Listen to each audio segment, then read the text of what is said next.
Balitang entertainment, isa ng daddy, si Can't Buy Me Love star Albi Casino. Ayon po yan sa showbiz columnist na si Ogie Diaz. Sabi ni Mama Oj, nasa Amerika ngayon si Albi para makasama ang kanyang bagong silang na baby boy. Anak daw ito ng aktor sa kanyang non-showbiz girlfriend na nasa Amerika ngayon. Ang dagdag pa nga ni Mama Oj, nakita niya ang anak ni Albi na hawig ng aktor. Sa ngayon wala pang kumpirmasyon ukol dito si Albi. Mas marami pong oras daw ngayon para sa kanyang sarili si Dominic Roque matapos ang issue ng kanila pong hiwalayan ni Bea Alonzo. Sa isang event para po sa health app ng MVP Group ay sinabi po ni Dominic na iba na ang wallpaper niya ngayon sa cellphone. Nitong Abril lamang po nang makita na si Bea ang nasa kanyang cellphone. Sa ngayon po ay okay naman daw ang love life at puso ni Dom. Binabasa at alam niya raw po ang mga comment tungkol sa kanya online. Kung meron daw siyang natutunan sa mga nagdaang issue na ipinupukol sa kanya, yan po ay dapat daw na meron kang oras sa iyong sarili para ikay maging masaya. Itinanggi naman ni Angelica de la Cruz na buntis ang kapatid niyang si Mika na ikinasal nga kay Nash Aguas.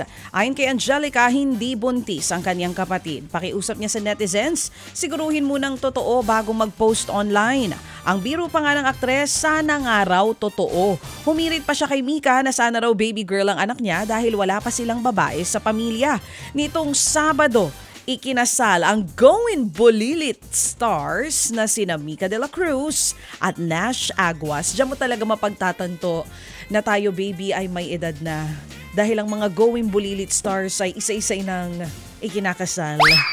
Well, ako kasi matagal ko na pagtanto. Ikaw na lang ang hinihintay ko. hindi ko pa mapagtanto. Haka-haka lang yan, sabi nga. Ako matagal ko na napagtanto iyon.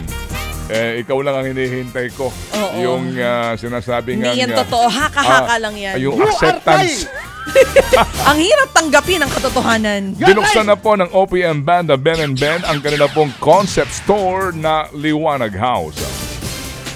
Ito po ay nasa isang mall sa Quezon City kung saan po maaari makabili ang fans ng Ben & Ben na ang exclusive releases at limited edition merchandise. Ito rin po ay maaaring gamitin ang Liwanag House para po sa mga pagtitipon.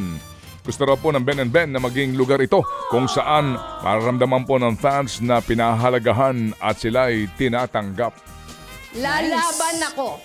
Samantala, humingi naman ng paumanhin ng music mogul na si Sean Diddy Combs or mas kilala sa tawag na P. Diddy. Naku, alam mo baby, grabe to. Grabe tong video na ito na kumalat. Matapos lumabas nga ang video ng pananakit niya noon sa dati niyang girlfriend na si Cassie. Naalala niyo si Cassie kung sino? Ito yung singer. And me and you. Yan, tama Erwin siya ngayon. Sa video, pakita natin ito. Itong video na ito na nung 2016 pa pala nangyari. Sa video po na kumalat online, makikitang binugbog niya nga, sinapak, diba? Binatukan, tapos pinagsisipa yung kanyang dating girlfriend. Inamin po ni Diddy ang kanyang nagawa. Pinagsisisihan niya na raw ito. Matapos ang insidente, nagpa-therapy daw siya, nagpa-rehab. Nitong weekend nga lang nang kumalat ang ilang kuha sa CCTV ng pambubugbog ni Diddy kay Cassie sa isang hotel noon pong 2016. Nasasangkot din si Diddy sa iba't ibang reklamo ng sexual assault na patuloy niya pong itinatanggi. Ang tanong dyan, kung noong 2016 pa yan, bakit ngayon lang lumabas? Ted Filon at DJ Chacha ngayon nasa Radyo 5 92.3 News FM Monday to Friday 6 to 10 a.m.